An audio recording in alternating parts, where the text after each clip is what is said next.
te jure, en Côte d'Ivoire, mesdames et messieurs, tu ne peux pas donner une adresse à quelqu'un. Va dire à quelqu'un en Côte d'Ivoire, 32 rue du fromage fondu, il va te regarder comme un fou. En Côte d'Ivoire, comment ça se passe quand tu demandes la route? Tu vas chez un mec et tu lui dis « Bonjour monsieur, excusez-moi, je cherche la pharmacie Sainte-Marie, Mère de Dieu ». Toutes les pharmacies en Côte d'Ivoire, elles ont un nom comme ça. Hein. Tu as l'impression que tu vas acheter un médicament pour la dernière fois de ta vie. Hein. Il m'a dit « La pharmacie Sainte-Marie, Mère de Dieu ». Tu veux faire quoi là-bas? C'est pas ton problème. Je veux y aller. Il m'a dit, bon, c'est pas compliqué. Quand un Ivoirien te dit, c'est pas compliqué, c'est que c'est très compliqué. On peut rire de tout, mais pas avec n'importe qui. Moi, par exemple, si j'ai un handicap, quel qu'il soit, je pourrais rire de mon handicap. Mais si quelqu'un en face de moi a un handicap, quel qu'il soit, je ne peux pas rire de son handicap parce que déjà, je ne connais pas les raisons de son handicap, comment il est arrivé à ça et surtout comment il le prendrait. Est-ce qu'il le vit bien déjà? Est-ce qu'il le vit mal? Tu peux pas rire de quelqu'un qui a une maladie incurable qui va peut-être mourir dans 6 mois. C'est pas drôle. Pour moi, c'est pas de l'humour, c'est de la méchanceté. On peut rire de tout. On peut rire de tout, mais pas de n'importe quoi, moi, je dirais. Il m'a dit, tu vas tout droit. Voilà, tu roules, tu roules, tu roules, tu roules, tu roules. Tu vas voir un feu rouge. Tu continues, tu roules. Tu vas voir un autre feu rouge. C'est le deuxième feu rouge. Tu continues. Tu roules, tu roules. Je ne peux pas accepter de n'être que marocain parce que je suis de teint clair. Je ne peux pas accepter de ne pas être ivoirien alors que la Côte d'Ivoire m'a tout donné, alors que je suis pratiquement né en Côte d'Ivoire. Je suis arrivé en Côte d'Ivoire, j'avais 1 semaine. Et j'ai déjà aussi subi du racisme. Le racisme n'existe pas seulement dans un sens, il existe dans les deux. Mais je ne prends pas en compte ce que des racistes diront. Vous savez, si on veut donner de l'attention à tout le monde, on n'en finira pas. À force de parler à des gens idiots, on finit par le devenir nous-mêmes. C'est important de savoir, des fois, c'est la sagesse, de savoir des fois passer au-delà de toutes ces conneries de racisme et se dire que si les gens n'ont pas compris, parce que de toute façon, dans les communautés, les racistes, ils sont combien? Ils ne sont pas beaucoup, ils sont très peu.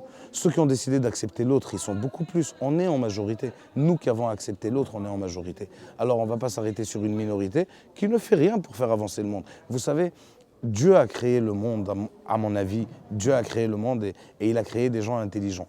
Et il s'est dit, ils vont s'ennuyer. On va leur créer des cons. Et ça fait un équilibre. C'est mon avis. Troisième feu rouge, tu tournes à droite. Quand tu tournes à droite, tu roules. Tu roules, tu roules. Quand tu vas rouler, tu vas voir un arbre. Ils ont découpé en 2.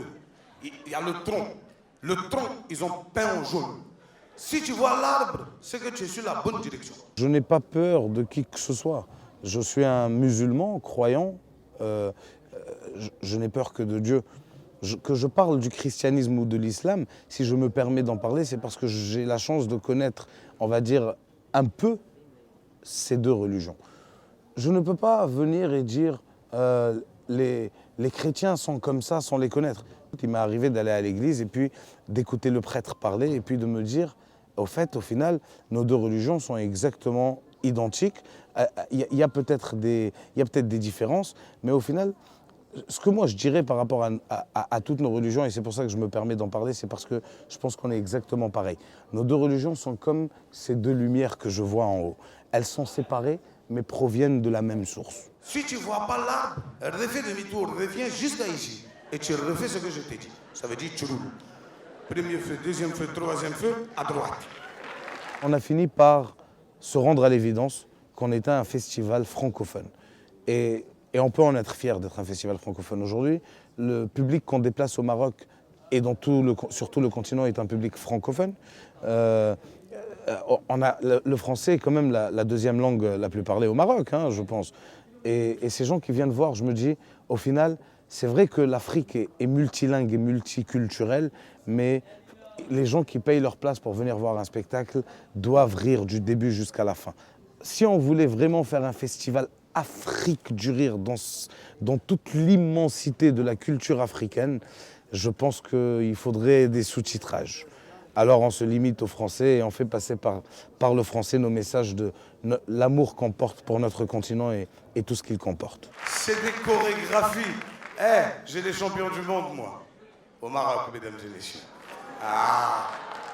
J'ai demandé à un gars au Maroc, salam alaikum, excusez-moi, vous savez où se trouve la poste? Je cherche la poste. Il m'a dit, ah, moi aussi.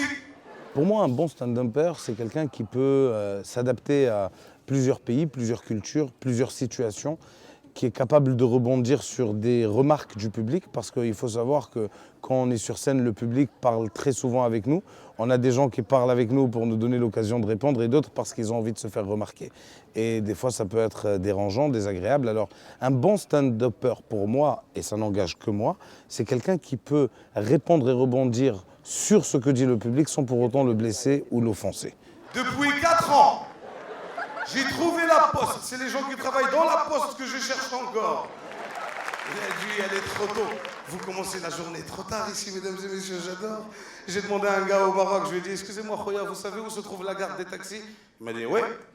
Tu vois le taxi là-bas? Suis-le. À un moment donné, il va aller à la gare tout seul.